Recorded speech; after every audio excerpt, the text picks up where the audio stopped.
So after about 3 months of work, was it 3 months? I don't know. A little bit longer than 3 months for me. Right. Well, longer than 3 months of working on this subframe and over 6 months since the car went down, we finally finished the project. All reinforcements complete. We did some paint on it, of course, to protect the welds and also save some cash instead of powder coating it. And we did have some aviation grade primer that we used for it. And of course, Edison, thanks so much for the help. There's no way this would have been possible without you. No problem, man. And so, of course, we did the standard reinforcements from the back to the middle there, then from the middle to the front. This one we saw from, forgot his name, but I know his Instagram. I'll plug it below. But we saw him do it. We went ahead and tried it. And yes, these did clear the body of the car already. And we went ahead and added our own reinforcements down here to support where the diff bolts up, where it actually cracked for me before, and it is pretty common for them to crack. We added this little metal beam to just add some extra support, and these two right here to stiffen up the whole thing.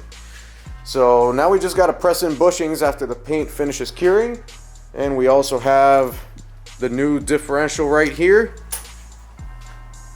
Bought this from Tyler Carter. Shout out to him for hooking it up. This one is actually built by Pirate Tip, and it is a 358 with a 29 spline gear and pretty much all the bells and whistles that you can put into a Mark III diff. We just cracked it open to make sure everything was all good before just throwing it in the car, and sure enough, everything checks out. Even the mark when he did it, where is it? Yeah, it's right there. Let me see if the camera can brighten up for that. No, it's just, oh, there it is. Now it's showing it. Let me darken it. Yeah, so there you see all the markings from when this thing was built up. Oh my god, the autofocus. There we go. So, yeah, everything's here. All in good shape.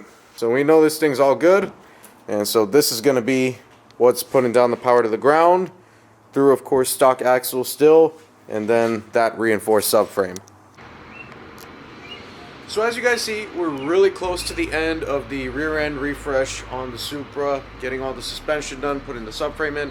Of course, I still got nothing down there, but there are a couple of things I wanted to update you guys on, which were not shown earlier as part of the big steps we're taking with this car. So first thing you'll notice, no ABS module back there. So we ran the Ward Auto Racing ABS Delete Kit, and that sheds about 20 to 26 pounds supposedly of the ABS module to save some weight and compensate for all the weight that we're adding out back. And aside from that, we also added a proportioning valve right here. Maybe I can show it more clearly. But yeah, this just to control the front brake pressure.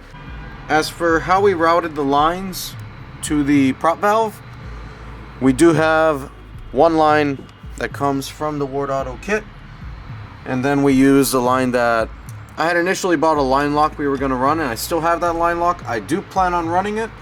However, I don't want to overcomplicate things and install that now.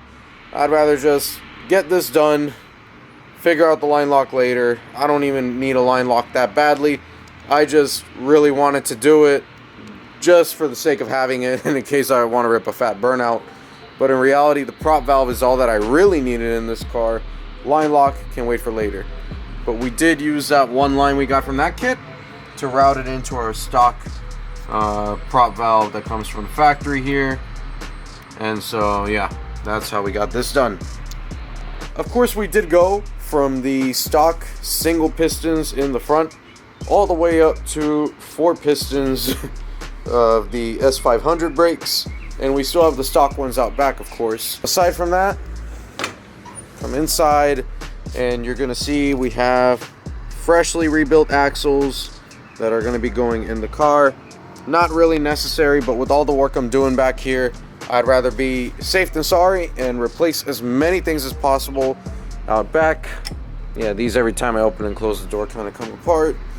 But yeah, aside from that, we are going to be doing a bit of an interior refresh since I did get a couple goodies that led to more and more things.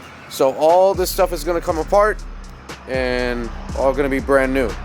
Also, just want to say I will be getting rid of these shadow gray seats. So if any of you guys want them and are in Florida, I'd prefer you be in Florida because I really don't want to ship these out. They're very heavy and probably very expensive to ship, and it causes a bit of a hassle for, well, both ends of the transaction, I would think. So if you're in Florida, hit me up if you want to pick these up. And if you're not in Florida but you know how to get them shipped in an easy fashion, then hit me up. They could be yours. They're not in perfect condition. As you see, we got a tear here. This is kind of coming apart, which is why I decided I'm going to get some new seats as part of the new goodies. I have a new shifter that came in. We're going to do that. We're going to do the audio system. Lots of exciting stuff coming to the car. Aside from that, I also do want to go ahead and redo the battery relocation to an extent. Just run the power wire somewhere else, because when I bought the car, it was right next to the fuel line like this, which some people might see this as somewhat okay. Others might say this is really dangerous, and any chances of it being dangerous, well, not good. So I'm going to try to get this run inside the car. It's still going to be the same setup in the back. Let me just pop the trunk and you'll see that.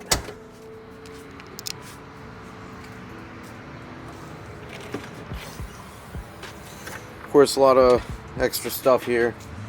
Got nowhere else to put my brakes, but it's going to be the same setup back here. As you see, we have this breaker, and while you see the power wire comes in, well, the brake box won't let me lift the carpet, but the power wire comes in through over there and then just loops around, comes inside here, connects on the breaker there. All that's going to happen is, instead of coming from underneath the car, it's going to come from inside the car and connect to the same location, still work the same way back there.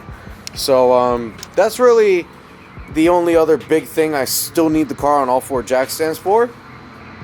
I do have Heim joints and everything for the front suspension, motor mounts, and tons of other stuff to do up front, but I don't want to get to that right now because the weather is really nice. It's boost weather. For once, we don't have tons and tons of rain in South Florida, so I'd rather put the car together, enjoy it for a little bit, and then maybe put it back down in the summer to do all the rest of the stuff. And that stuff I know won't take quite as long, simply because there is no custom fab work involved in the front. So yeah, that's pretty much it. Other than that, we do also have the stainless brake lines underneath the car. Right there, you see them. We got these going all four corners, as you'll see back here too. So yeah, new brake lines everywhere. Brand new suspension in the back. We did the ABS delete. I'll finally not have tons of air in the system. So really excited as to how this car is going to drive, and can't wait till I finally get to enjoy it. After all, it's been 7 months since I broke the diff and then got into this whole project in the rear end. It's been a super long wait, very stressful, but to be honest, I would say it's pretty damn well worth it. Not only was it a bit of a safety hazard when I didn't have all that stuff resolved, but the car's just going to perform 10 times over what it used to, and of course put every single horse to the ground rather than just kind of fishtailing everywhere. I had a bent traction arm. I had 3 cracks in the subframe. I don't have pictures of the cracks, but across the middle and the front, you would see the front and the back had a crack. It was just missing to connect up top to then give me some pretty big issues. I had that, the bent traction arm, old ass bushings, 33 years old. So yes, I did only get to enjoy the E85 setup for what was 3 weeks, but it's going to be very worth it and a lot safer that way. So yeah, that is pretty much what's going on with this car. We're nearing the end of this project. Once I put the rear end, I just got to bleed brakes and then it's drivable. And as for the interior refresh, will it drive or not on the date that I have the rear end done? That depends on what stage I'm on with all this. So we'll see about that. So that's pretty much what's going on with this car now. We're getting really close to the final stages of this whole rear end refresh project, which I'm really excited for, and I'm going to be finally doing some quality of life things to the car that I'm also very happy that I'm doing. And once we're all done with this stuff, maybe my time can go back to trying to make a little more content as well.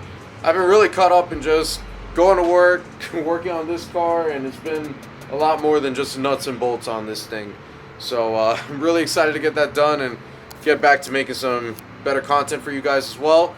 So with that said, be sure to like, comment, and subscribe to the channel and stay tuned for more.